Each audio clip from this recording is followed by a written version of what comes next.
You are Locked On ACC, your daily podcast on the Atlantic Coast Conference. Part of the Locked On Podcast Network, your team every day.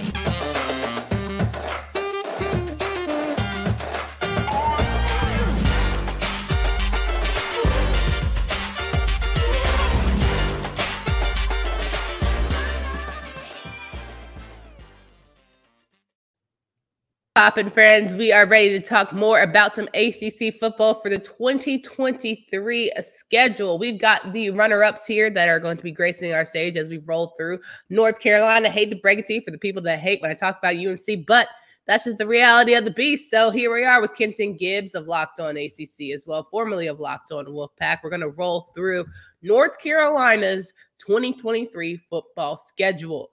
To kick things off with a familiar foe, Mayo Classic, South Carolina. Might as well see what we got. We've seen a past of Sam Howell having ridiculous throws during a South Carolina game. We've seen moments where we feel like North Carolina is going to start the season right because of some big wins against South Carolina. However, is this going to be a good temperature check for the Tar Heels out the gate? It'll be a great one. It'll be a great one. I think the Spencer Rattler finally has his bearings about it. I think he's been humbled. I think he's been humbled enough to see, like, buddy, this ain't what you thought it was. This college football game is real life, and if you watched him on QB1, you saw that, like, oh, he needs to grow up a lot and fast, and it didn't happen fast, which is why he's still in college now. And with that being said, the question is going to be the matchup of he and Rattler and his receivers against a very new secondary, because you know that North Carolina's going to put up some points. You know that. Yeah. South Carolina's defense, while they're good, while they have some talent, I don't think that they're that talented to where you're going to say Drake May is going to get shut off the board entirely. I doubt it. I highly doubt it. So with that being said, I feel like this is going to be a high-scoring game in which it comes down to basically how well do North Carolina's defensive backs hold up against South Carolina's receivers. I want to believe in North Carolina, right? I want to believe that things will get better. And yet when we played South Carolina in the bowl game of recent, it was just like why are we here, guys? Do you know there's a bowl game going on? Probably don't want to be in Charlotte. It's right close to home. It's not fun and exciting. It's not New Year's Six Bowl. It's not national championship. But still, you're here. You might as well play. And I just think that's sort of been the mentality for North Carolina, especially defensively this year. I mean, we got rid of some secondary issues. Now let's see if that was really the problem. And if that wasn't the problem, maybe we need to start looking at the top, the Hefe. And that's all I'm going to say about it. I'm going to let it marinate there. But this is definitely the season where I feel like you can only point fingers at other people for so long. You know, I'll tell you this. At the end of the day, the fact that you're having that conversation about Mack Brown after a 9-5 season shows that he's elevated the floor of this program. Like, he's absolutely, because I don't think that this was a ceiling type of year. You know what I mean? With all due respect, I don't think this was a ceiling type of year. So I think he's elevated the floor a lot. I think that there's a very, very good conversation to be had in there about, okay, now, all right, you got rid of folks. You did some reshuffling of the cards. If we still can't get anything right defensively, if we're still grabbing up some of the best defensive recruits out of the Carolinas and really out of the Southeast altogether, and we still can't seem to do anything right defensively, we then got rid of the defensive back coordinator, the defensive back coach, where probably the next step is going to be getting rid of Gene Chizik. So where do you go after that? There's only one other common denominator still left. I mean, unless he's the quarterback whisperer and Phil Longo left. So it could be a whole long year for UNC Tar Heels. Let's talk through the rest of the game. September 9th, they'll face App State, which App State might want to look back. They're playing at home, but App State is also a team that was able to put up, almost 50 points in the fourth quarter against North Carolina. It's tough. Yeah. It's tough. I feel like the linebackers, I feel like UNC's defense as a whole, this should be a revenge game for them. It should be. It should be. And they'll be the more talented team on paper, but they walked in last time as the more talented team. And even if you look at how the season ended, they were the better team. But with that being said, it's any given Sunday, you know, App State, they enjoy. I'm telling you what, they should change their name from the Mountaineers to the Fighting Davids, because they walk around with that slingshot ready to take down the giant at any moment. They just stand there at the ready. which one we got now, boys? Which giant is in front of us to take down? So, I think that UNC will be ready this year, much more prepared than they were to finish a game this year than they were last year, because they got off to a good start. It looked like they were going to run away with this thing, and then all of a sudden, the fourth quarter happened, and it was one touchdown by App, and then another touchdown. Yeah. And then they hit him with the LeBron. You've been loyal. Here's 2 more for y'all. So it's been a tough thing to see that. Yeah, 1,000%. Then they will have a home game before traveling on the road against Minnesota, a team that they don't normally face on their schedule, but an SEC opponent that maybe we're sitting here saying they're not the best of the SEC. They're in the SEC, right? Big 12. Big 10. Why did I say Big 10? You know what I'm talking about. I'm honestly, I thought about more superior, quote unquote, conferences that people love talking. They're not the best of the Big 10. However, they're still a very good program. So as we assess Minnesota, North Carolina, we see in terms of just scheduling where you want to be towards the end of the year, this is a good one to get a dub from. Minnesota's losing their starting running back, one of the best running backs in program history. One of the best running backs in program history in Ibrahim. However, they're bringing back their quarterback. They're bringing back a good amount of receiving production. They're bringing back a lot on defense. This is another one of those measuring stick games that even if the South Carolina game, whether it goes your way, whether it doesn't, you're going to have another test early to say, like, how good are we actually? And I think that I'm still wondering where Mack Brown thought that this schedule was done unfairly, but I guess we'll get to it later in the show. But this seems to be a really good schedule so far. Carolina's first road test will be against Pitt, a familiar coastal foe. No coastal, no Atlantic divisions are done. However, Pitt is definitely one with a new Phil Dracovic behind the helm. There's going to be a team that's still good, could be one that trips up North Carolina. Free Izzy. I still don't think that Phil is going to do much to help, but I could be wrong. I could be wrong. Phil could show out and show his behind and have them back in the talks that Kenny Pickett was having them in and all that. I could be wrong. I just don't think I am. With that being said, this is still going to be a tough task for this UNC team. This UNC team is so interesting because the ceiling is so high, but the floor is so low. Is the ceiling the roof? Yes, the ceiling is the roof. Boy, I'll tell you what. Anyway, this team, they potentially, depending on how their defensive backs get it together this year, depending on how well they have had to fill in a lot of starters right away, that will tell a lot about how well this team performs during the season. Because let's just be honest, if you cannot defend the pass in today's game, congratulations, buddy. You got 6 wins at most. But with that being said, I mean, if they do come on and are better than they were last year, this could be a team that we're looking at the end of the season talking about potentially being a ACC champ or a return visit to Charlotte for the ACC championship.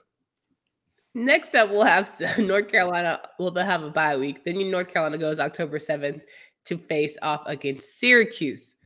2 teams that need wins, I'm sure, by this point, just to see where they are, gauge everything. Syracuse might be a team that could be 6-0 again, or could be a team where the writing's on the wall. They could be looking for a new coach mid-season. Who knows? Either way, I think it's going to be a fairly even matchup. 2 ACC opponents have to face off.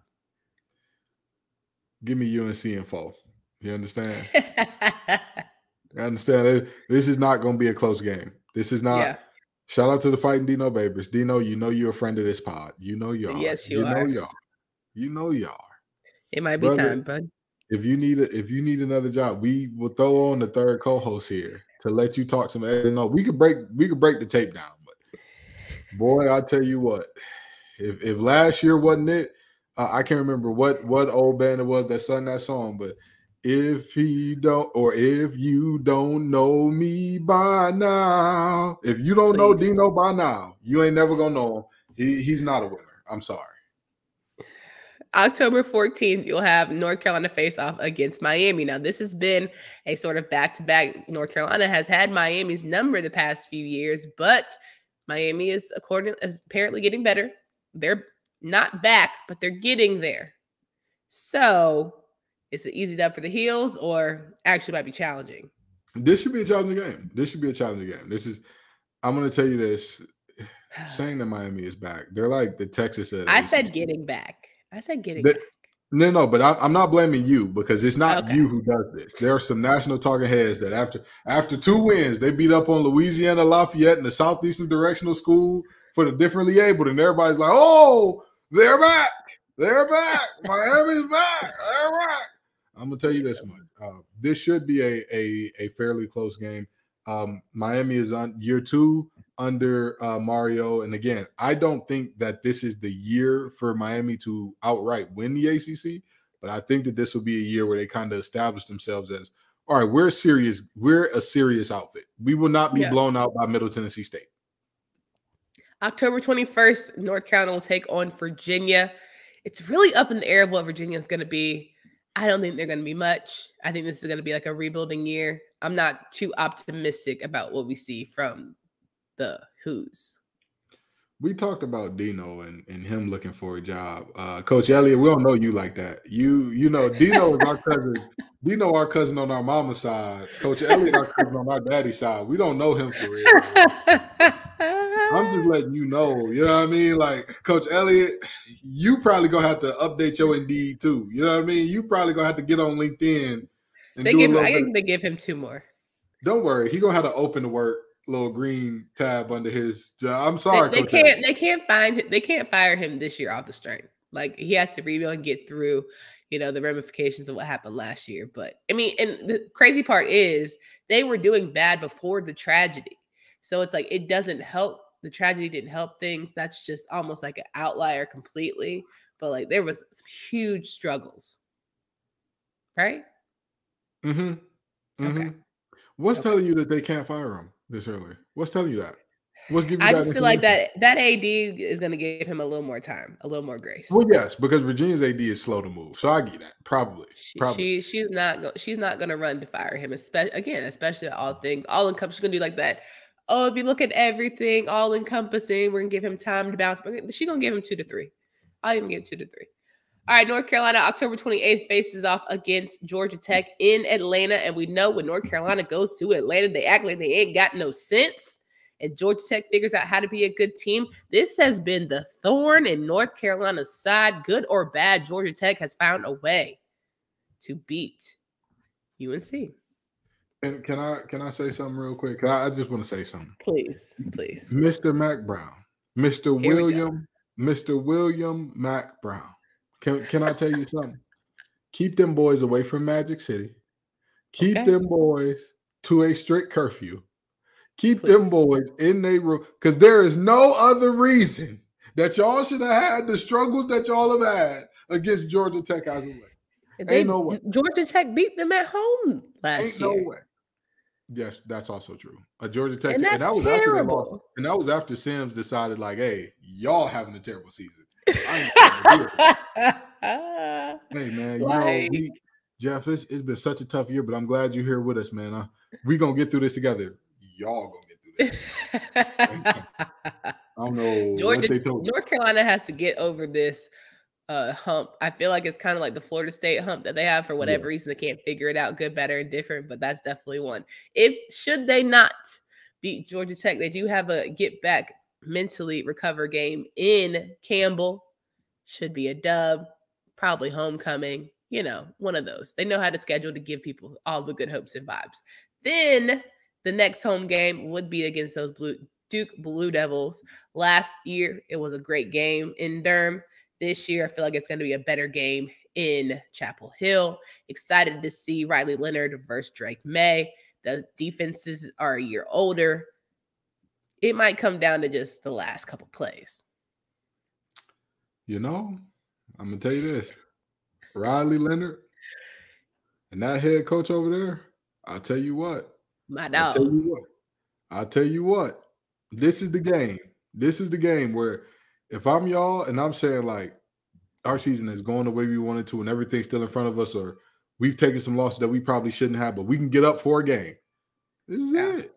Yeah. This is it. Coach Elko, this is it. This is the game. Because while you may not be able to necessarily recruit at the level of a UNC because of obvious reasons, right? Duke's different academic rigor and all that good stuff, sure. While that may not be the case, You can still beat up on them. You can still say, hey, listen, I don't know what this, Duke is our rival for basketball, NC State is our rival for football talk is. We're your rival for everything, and we're going to whoop on you. We're going to bring the lumber to your door every time you need to see us, including in your stadium. We're going to come to Keenan and cut down your little bushes and take some with us after we take this victory bell too. You got something about them bushes. You feel a way about them bushes. I'm just saying, this is the game. But with that being said, I think the Duke played way above their heads last year. I don't think that they can sustain that. Why don't you believe? It's just something that you don't believe in Duke, and we will get there. But there's just something about you not believing in Duke that is worrying me. Why don't you believe it? You lost money about it. One time is an exception. You thought it was a fluke, huh? 2 times starts to become the rule. If he can bring it back and show me, hey man. Anyway, 2 seasons straight. I'm showing sustained success. I'm showing sustained growth. At that point, Coach Oko, hey, every head must bow, every tongue must confess. You the guy. I give you what you got. If you go ahead and show me 2 straight years. All right. Then North Carolina will go. Anybody could have got over. North Carolina will go to Death Valley, face off against the Clemson Tigers. It'll be their second to last matchup before their regular season ends. That's a tough second to last. I'll give you that, Mac, since you're going to be upset about, the schedule. Second to last one. Clemson playing Clemson at all, tough. Playing Clemson at Death Valley, tough. Playing a Clemson that very much knows themselves towards the end of the season, yeah, good luck with that one. Oh, woe is me. You should know yourself by the end of the season too. You should have an idea of this is what we are. This is what our strengths are. This is what we need to work on. This is what we had exploited all year. If anything, I'm excited to have this team at the end of the year as opposed to early. Duke got the short end of the stick with that. They're opening up with a See, I think the opposite. I think let's get people who don't really know themselves yet, where they can mess up and then we can catch them, pop them in the mouth, catch them slipping. They regroup, do what you do towards the end of the year. Cool. During the end of the year, now it's like it is what it is, big dog. See, here's my thing about that. We're a machine and we're rolling at that point. 9 times out of 10, that coach over there, Dabo, he just is talking when he's like, oh, they're disrespecting us. Like, it's like when you're one of the top teams in the nation. Oh, they don't want us here. What are you talking about? Y'all been in 3 of the last 4 national championships. Who is the they? Who? Yeah. Who? Yeah. With that being said, this is actually the first offseason in quite some time where there actually is legitimate Clemson disrespect out there. There is actual legitimate, hey, their eliteness is over. If you saw them in their bowl game, rightfully so, no? But that's the thing. Okay. You're going to get the most pissed off version of them that's been all off season. And he can actually pull headlines, real headlines. Hey, this is what the USA Today says about you. Hey, this is what Barstool says about you. Hey, this is what ESPN says about you. Hey, this is what the guy on Fox Sports says about you. And it's actually bad. Now, with that being said, that is why I say that North Carolina got it good in this regard. Because guess what? You're getting a version of them that may have some battle scars, that may have been through some things, that we actually know what they are. And that fear of the paw on the side of that helmet may be gone. Because people always like to say, oh, we ain't scared of nobody. We'll play anybody. It's different. It's different.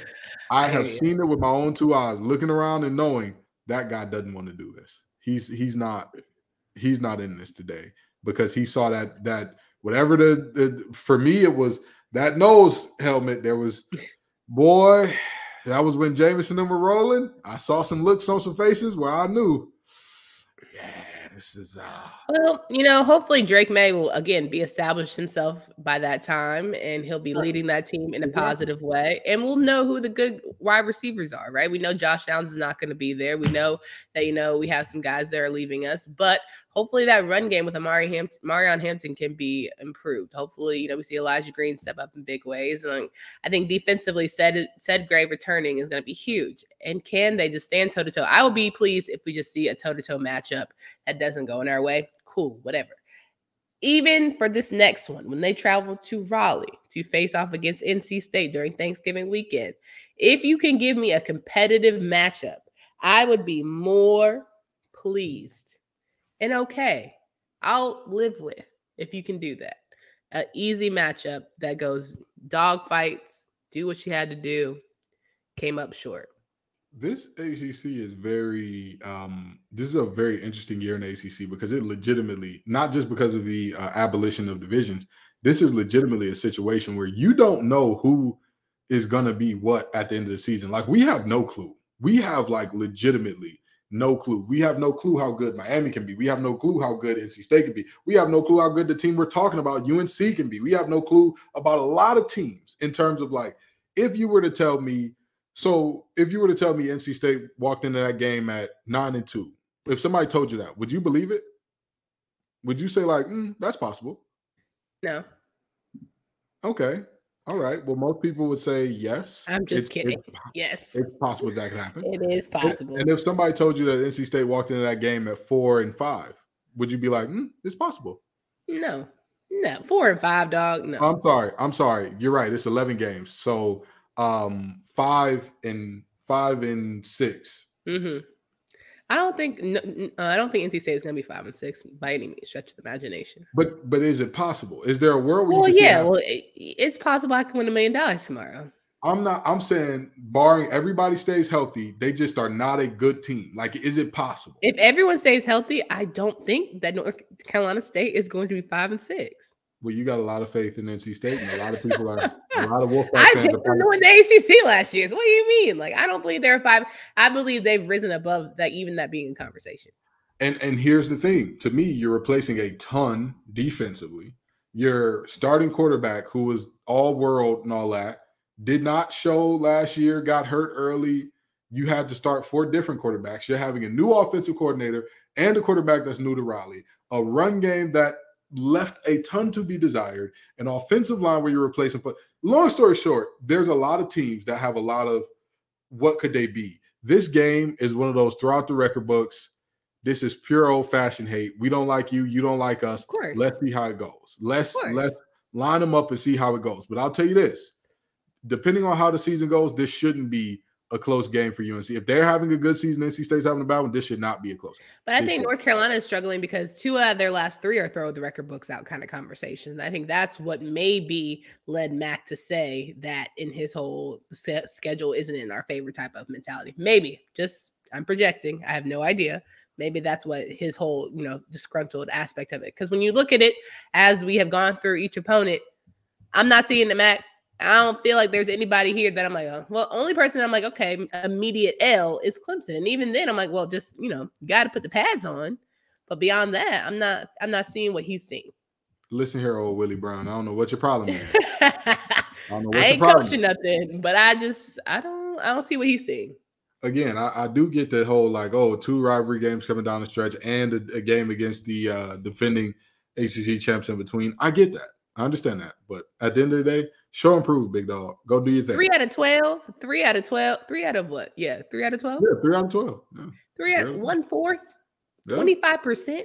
25% of your schedule being difficult. Yes, at the end, but nonetheless, come on, dog. That's silly. That's very silly. But if you give this a grade, what are you giving UNC schedule? In terms of toughness, I would say a B-, C+. I think this is an A-. I can't get us an A-. I can't because in terms of toughness, like they're tough enough to like do well in this schedule. Oh, okay. So how do I think they'll do against this schedule? Yeah, I would say a B+. I would say a B, B+. Okay. Yeah. Again, this is in terms of what their schedule is, though, like difficulty. This is like a D. Like, come on, bro. I wouldn't say a D because I think that the South Carolina and Minnesota are both, I think the South Carolina and Minnesota are both good enough out of conference games to kind of raise that up, right? Because we got if we look around the conference and see who other schools are playing out of conference, they're not. I hear you, Campbell. Campbell. Yes. Okay. Campbell is one of them ones. I get that. If none of your schedule was fluffy, I would give it to you. But you got a little fluff there, and that's cool. Either way it goes, we know that North Carolina is going to either put up or shut up. Because I'm tired of talking about them being a good team and then them not showing me. I'm tired of being excited about them and them not showing me. So my expectations for North Carolina are what? Say it with me now. Zero, zilch, zippo, nada. I'm just watching the game. That's it. Mm-hmm. I mean, hey, I understand. I get it. You know what I mean? I ain't gonna stress about these boys. I ain't gonna get excited. I have learned you can't cuss about them. You can't get upset. Why even do that to yourself? No need. Join me in fellowship. Join me where two or more are gathered into being very mellow about North Carolina's heart. But yeah, I don't have expectations for a lot of teams in ACC this year. I know that somebody has to pull out that pack that you're like, what's going on? Who's going to be good? Are we about to do this? Are we going to do this? We'll talk about this at the end of the show. We'll talk about the ACC as a whole and what we think about it. For Candace Cooper and Kenton Gibbs, Meat on the Bone next week. You'll get another team as we discuss their schedule. Until next time.